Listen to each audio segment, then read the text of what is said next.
Raja Saab teaser ఎలా ఉందంటే మన భాషలో చెప్పుకోవాలంటే కుత్త బలుగుంది బ్రో. మారుతి గారు హ్యాట్స్ ఆఫ్ అండి. ప్రభాస్ ఫ్యాన్స్ ఆకలితే తీరిపేశారు. మీరైతే ఫుల్ మీల్స్ కాదు, ఫుల్ ప్లేట్ బిర్యానీ అయితే పెట్టేశారు. ముందుగా ప్రభాస్ గురించి అయితే మాట్లాడుకోవాలి. ప్రభాస్ ని బాహుబలి తర్వాత ఇలాంటి లుక్స్ అండ్ క్యారెక్టర్ నేనైతే ఇప్పుడు దాకా చూడలేదు. దాదాపు చాలా సంవత్సరాల గ్యాప్ అయితే వచ్చేది మనకి. వింటేజ్ ప్రభాస్ అంటారు కదా, బుజ్జిగాడు, డార్లింగ్, ఈశ్వర్ అలాంటి క్యారెక్టరైజేషన్ సేమ్ యాస్టిజ్ ఇందులో చూశాను భయ్య. నేనైతే ప్రభాస్ అన్న దగ్గర కొంచెం ఎటకారంతో కూడిన కామెడీ ఉంటుంది. అది ఎన్నో రోజులు మిస్ అయిపోయా బ్రో బాహుబలి తర్వాత.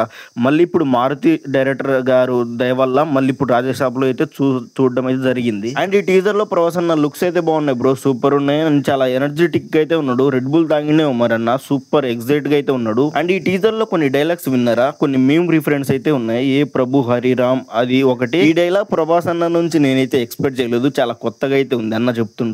అండ్ లాస్ట్ లో ఒక డైలాగ్ విన్నారా, తాత కరెంట్ కట్ చేసాడు అనుకుంటా, వెళ్ళి చూడండి అనేది. ఆ మోడలేషన్ అయితే ఎక్సలెంట్ సూపర్ ఉంది. నాకైతే ప్రభాస్ అన్న దగ్గర నుంచి ఇవే మనకి కావాల్సింది. ఇంకా విలన్ విషయానికి వచ్చేస్తే సంజయ్ దత్ ఒక బంగ్లాలో అయితే ఉంటాడు. తన దగ్గర చాలా బంగారం అయితే ఉంటుంది. సడన్ గా అయితే తను చనిపోతాడు. తన బంగారం ఇంకెవరు సొంతం చేసుకోకుండా ఆత్మలాగా అయితే ఒక బంగ్లాలో తిరుగుతూ ఉంటాడు. ఇది రొటీన్ అంటే మేబీ చాలా మూవీస్ లో మనం చూస్తుంటాం. దీంట్లో ఏమైనా కొత్తగా మారుతి గారు ఇంకొత్తగా ఏమైనా తీసుంటారని నేనైతే ఎక్స్పెక్ట్ చేస్తున్నా. ఓవరాల్ గా టీజర్ అయితే నాకు బాగుంది. బీజిఎం అయితే ఎక్సలెంట్ ఉంది బ్రో.